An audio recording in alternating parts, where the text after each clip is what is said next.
بسم اللہ الرحمن الرحیم، السلام علیکم۔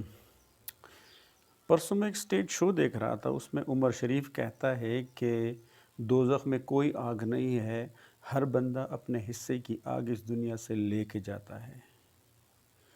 تو ابھی جب میں مارکیٹ گیا مجھے بالکل اسی طرح کی ایک انالوجی سمجھ میں آ گئی کہ بالکل اسی طرح مارکیٹ میں بازار میں کوئی مہنگائی نہیں ہے، ہر بندہ اپنے حصے کی مہنگائی اپنے گھر سے لے کے جاتا ہے۔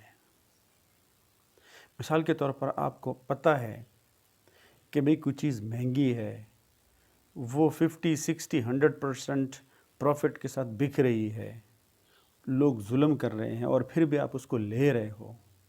اس کا مطلب ہے کہ وہ دکاندار آپ کی مہنگائی کا ذمہ دار نہیں ہے، آپ کی مہنگائی کے ذمہ دار آپ خود ہو۔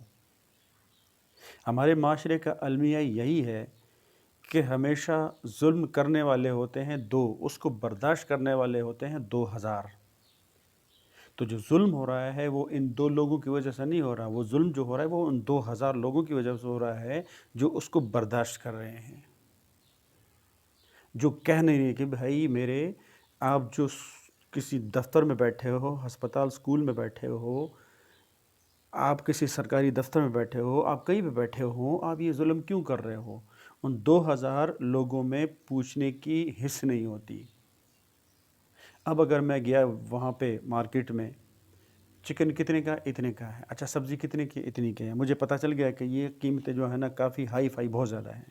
میں نے ان کے ساتھ منہ ماری کوئی نہیں کی، وہاں سے سلام کر کے آ گیا۔ بھائی ان کو میسج مل گیا کہ بھئی یہ جو ہم چاہے ظلم کر رہے ہیں، چاہے بہت زیادہ منافع کما رہے ہیں، جو کچھ بھی ہے، لوگوں میں اس میں برداشت کرنے کی طاقت نہیں ہے۔ تو جو مہنگائی ہو رہی ہے وہ ہماری وجہ سے ہو رہی ہے، میری وجہ سے ہو رہی ہے، آپ کی وجہ سے، ان کی وجہ سے، ان کی وجہ سے ہو رہی ہے، وہ دکاندار کی وجہ سے نہیں ہو رہی، کیونکہ دکاندار کے ساتھ منہ ماری کرنے والا، ان کو بتانے والا کوئی نہیں ہے۔ وہ کہتے ہیں کتنے کی ہے، ہم کہتے ہیں کتنے کی ہے، وہ کہتے ہیں 400 کی، ہم کہتے ہیں دے دو چلو۔ اگلے دن جاتے ہیں، بھائی کتنے کی کہ 600 کی، چلو دے دو۔ 2 4 دن بعد جاتے ہیں، کتنے کی؟ 800 کی، چلو دے دو۔ ہم لیتے چلے جا رہے ہیں، لیتے چلے جا رہے ہیں۔ تو اس چکر میں ریٹس یا قیمتیں یا مہنگائی اٹھتی چلی جاتی ہیں، وہ چاہے شاید میرے لیے قابل برداشت ہو، ان کے لیے ہو، ان کے لیے ہو، ان بھائی کے لیے ہو، لیکن ہمارے ملک کے جو 90% جو بے روزگار ہیں، جو مزدور ہیں، جن میں 200 روپے دینے کی بھی طاقت نہیں ہے، ہم ان کے لیے پرابلم بڑھا رہے ہیں۔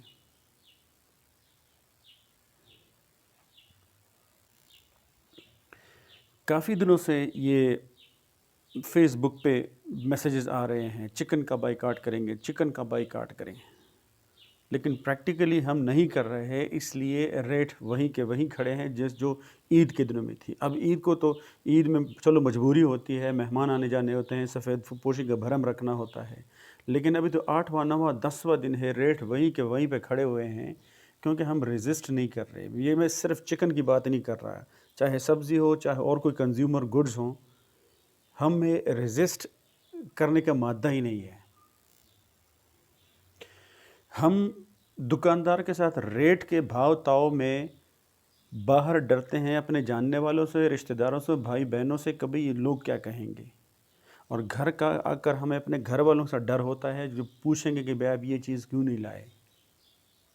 اب مجھے بھی سننے کو ملا کہ بھئی آپ چکن نہیں لائے، آپ کے چکن نہ لانے کی وجہ سے چکن سستا تو نہیں ہو جائے گا، باقی سارے لوگ تو لے رہے ہیں۔ تو مجھے اللہ تعالیٰ نے اتنی توفیق دی کہ ہاں بھئی میں اور لوگوں کے گھروں کو کنٹرول نہیں کر سکتا، اور لوگ اپنی دیکھیں گے، مجھے صرف اپنے گھر کے اوپر کنٹرول ہے، تو میں کم از کم اپنی حد تک تو وہ کنٹریبیوٹ کروں۔ تو اگر آج میں فرض کرے بول رہا ہوں تو یہ میرے بھائی نہیں بول رہے، وہ نہیں بول رہے، وہ نہیں بول رہے، صرف میں ہی بول رہا ہوں، فرض کریں تو کل کلا میرے دیکھتے ہوئے کوئی دوسرا بھائی بھی بول پڑے گا، وہ بھی بول پڑے گا، ہم بولنے والے ہیں، کیونکہ انگلش میں کہتے ہیں نا کہ speak so that you are counted. آپ بولو تاکہ آپ کا شمار زندہ لوگوں میں ہو۔ پتھر نہیں بولتے، سبزیاں نہیں بولتی، انسان بولتے ہیں۔ تو ہم کہتے ہیں نا کہ مور بچی لپائی مغل والا ورکے چیدہ بچے کل اجاڑی۔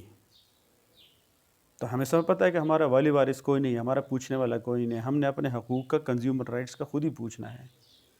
تو اس میں لڑنے بھیڑنے کوئی بات نہیں ہے۔ کوئی چیز جس کو آپ افورڈ نہیں کر سکتے بھائی میرے، اس کو وہیں پہ چھوڑ دو، دکاندار کو خود ہی میسج مل جائے گا، دکاندار وہ میسج لے جا کے پھر ہول سیل والے کو بتائے گا، آڑتی اور ٹھیکیدار وہاں جو منڈی والے میں بیٹھے ہیں ان کو بتائے گا، تو ان کو بھی فکر پڑ جائے گی کہ بھئی ہم یہ چیز اس ریٹ پہ کریانے والے کو دے رہے ہیں، کریانے والے پھر اس ریٹ پہ دے رہے ہیں، لوگ اس کو لینے کے لیے تیار نہیں ہے، لوگوں میں طاقت نہیں ہے، 90% لوگوں کی کمر ٹوٹ چکی ہے، تو تب جا کے ہم شاید اس مہنگائی کے سیلاب کو ہم روک سکیں گے۔ تو مہربانی فرما کر دکھاوے کی اس خول کو توڑ دیں۔ ہر بندے کی اپنی کیپیسٹی ہوتی ہے، اگر آپ کوئی چیز خرید نہیں سکتے، آپ کو پتہ ہے کہ یہ چیز دکاندار جو ہے نا اس کو اپنا جائز منافع رکھنے کا پورا حق ہے، لیکن اگر وہ دگنا تگنا منافع لے رہا ہے، مہربانی فرما کر اس چیز کو چھوڑ دیں، اس سے لڑنے کی یا اس کو تو تکار کرنے کی ضرورت نہیں ہے۔ تو یہ اسٹریٹجی اگر ہم اپنائیں گے تو ہو سکتا ہے کہ کچھ ہم اپنا پوچھنے کے قابل ہو جائیں۔ امید ہے آپ میرا مطلب سمجھ گئے ہوں گے۔ اپنا خیال رکھیے، اللہ حافظ۔